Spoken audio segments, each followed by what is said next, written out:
गेल्या काही दिवसांपासून मुंबईमध्ये मुसळधार पाऊस पडतोय आणि त्यातच मॅनहोल आणि झाड पडून दुर्दैवी घटना होतात आहेत, त्यात लोक मृत्युमुखी पावतात आहेत आणि त्यातच या सगळ्या घटनांवरती भाजप मुंबई अध्यक्ष असलेले अमित साटम यांचं वर्तणूक जी आहे ती कुठेतरी गांभीर्याने नाही आहे, ते कुठेतरी हसले या सगळ्या विषयांवरतून मनसे आता आक्रमक झालेली आहे। मनसे अध्यक्ष राज ठाकरे यांनी थेट मुख्यमंत्र्यांना पत्र लिहिलं आणि त्यानंतर अमित साटम यांच्यावरती काही कारवाई करणार आहे की नाही अशा पद्धतीची विचारणा जी आहे ती पत्रातनं केलेली होती आणि त्यानंतर आता विविध ठिकाणी भाजप मुंबई अध्यक्ष अमित साटम यांच्या विरोधात मनसे आक्रमक झालेली आहे आणि आंदोलन या ठिकाणी होताना पाहायला मिळतात। सध्या आपण चेंबूर विभागामध्ये आहोत आणि चेंबूर विभागात या संपूर्ण आंदोलनाला जी आहे ती सध्या सुरुवात झालेली आहे। मनसेचे विभागाध्यक्ष आहेत माऊली थोरवे इथे या ठिकाणी आंदोलन करतायत। तुम्ही आंदोलन करतायत, मागणी काय नक्की नेमकी?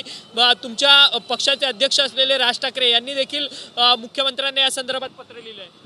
आपण गेल्या 2-3 दिवसापूर्वी बघितलं असेल तर ज्या मृत्यूच्या घटना झालेल्या, एक लहान मुलाचा मृत्यू झाला, एक दुसरा मृत्यू झाला, त्या मृत्यूवर एक विनोद करणारं हास्यास्पद वक्तव्य ते विधान भवनाच्या बाहेर सर्व महाराष्ट्राने नाही तर देशाने पाहिलेलं आहे। तर ज्या पदावर तुम्ही आज आमदार आहात, ज्या पदावर तुम्ही भाजपचे अध्यक्ष म्हणून मिरवता, तर ही गोष्ट तुम्हाला, हे वर्तन तुम्हाला योग्य वाटतं का? हीच घटना जर स्वतःच्या घरात झाली असते तर अशा प्रकारचं वक्तव्य आलं असतं का?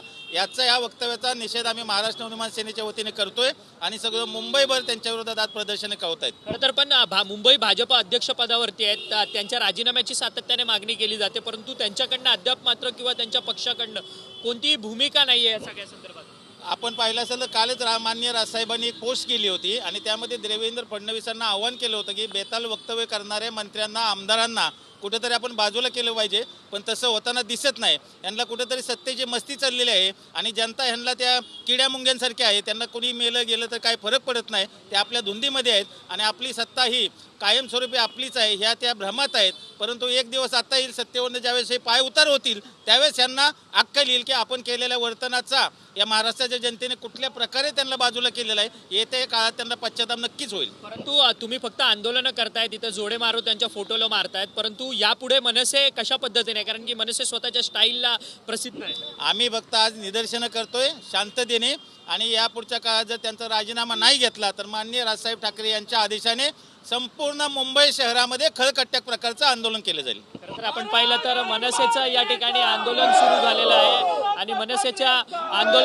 आंदोलनामध्ये लोक या ठिकाणी जोडे मारताना पाहायला मिळतात। तुम्ही जोडे मारतायत, या चुतीला जोडे नाही, याला चपलाने आता सोमवार आता याला चपलाने मला हराम खोरला, याची अवकात नाही पदावर राहायची, याला पदावरून काढला पाहिजे हराम खोरला। आपले पोरं झाडाखाली मरतात, एक ते BMCची नाकारामी कामं काय करत नाही म्हणून झाडं पडायला लागले, पाणी भरायला लागले आणि आपले पोरं मरतात तर हा हसतो आई झावडा झाला, याला तर मारला पाहिजे। खरं तर आपण पाहिलं तर मनसैनिकांकडनं या ठिकाणी तीव्र शब्दात त्या प्रतिक्रिया ज्या आहेत त्या व्यक्त करण्यात येताना पाहायला मिळतात, परंतु मुंबईभर आज मनसेकडनं भाजप मुंबई अध्यक्ष अमित साटम यांच्या विरोधात जी आहेत या ठिकाणी आंदोलनं होताना पाहायला मिळतात आहेत। सध्या चेंबूर स्टेशन परिसरामध्ये मनसेचं हे आंदोलन सुरू आहे, विभागाध्यक्ष माऊली थोरवे यांच्या नेतृत्वात या आंदोलनाला सुरुवात झालेली आहे आणि ही थोड्या वेळात मुंबईभर ठिकठिकाणी मनसेकडनं अशा पद्धतीची आंदोलनं होणार आहेत, कारण की मुंबई भाजप अध्यक्ष असलेले अमित साटम यांच्याकडनं खरं तर असंवेदनशील अशी वर्तणूक जी आहे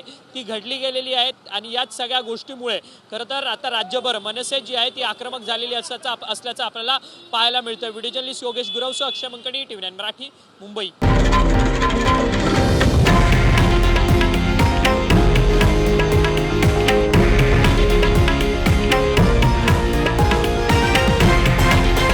हे आहे देशातील नंबर 1 न्यूज नेटवर्क आणि आपण पाहत आहात TV9 मराठी, एकमेव।